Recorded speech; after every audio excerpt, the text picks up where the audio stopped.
One of Trump's strongest Republican challengers right now, Nikki Haley, is trying to clear up remarks that drew a barrage of criticism. A voter in New Hampshire asked Haley what caused the Civil War, and she didn't mention slavery in her answer.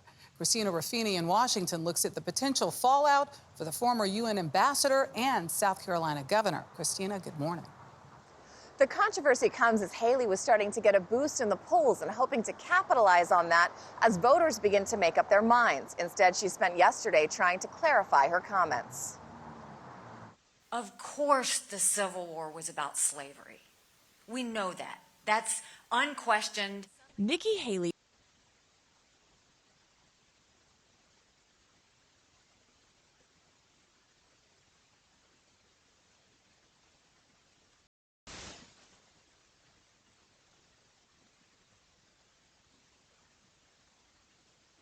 is in damage control after failing to cite slavery when asked at a town hall in New Hampshire on Wednesday what caused the Civil War. The cause of the Civil War was basically how government was going to run, the freedoms and what people could and couldn't do. When pressed why she didn't mention slavery, Haley responded, "What do you want me to say about slavery?"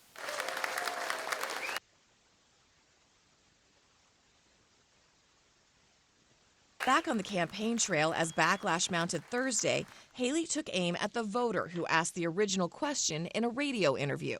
It was definitely a Democrat plant. That's why I said, what does it mean to you? While also trying to clarify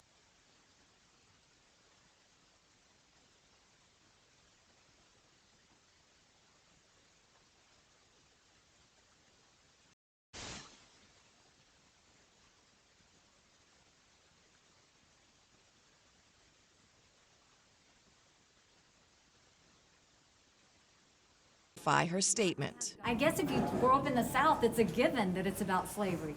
To me, it was about but freedom. But she's left an opening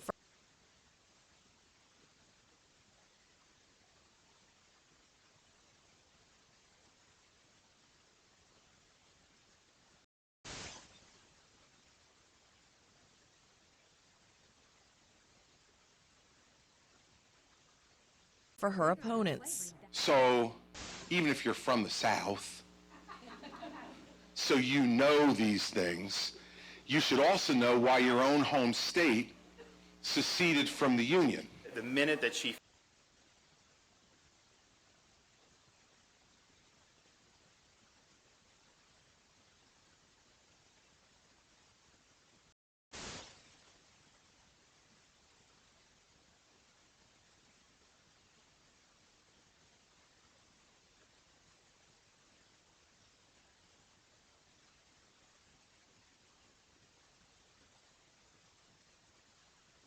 faces any type of scrutiny, she tends to cave.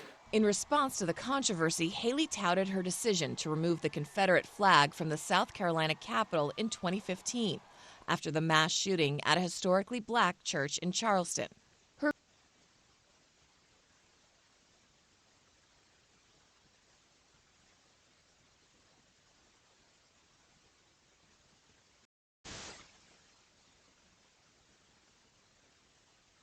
Critics are pointing to quotes Haley gave in 2010, in which she defended the flag as a symbol of heritage. This is not something that is racist. This is something that is a tradition that people feel proud of.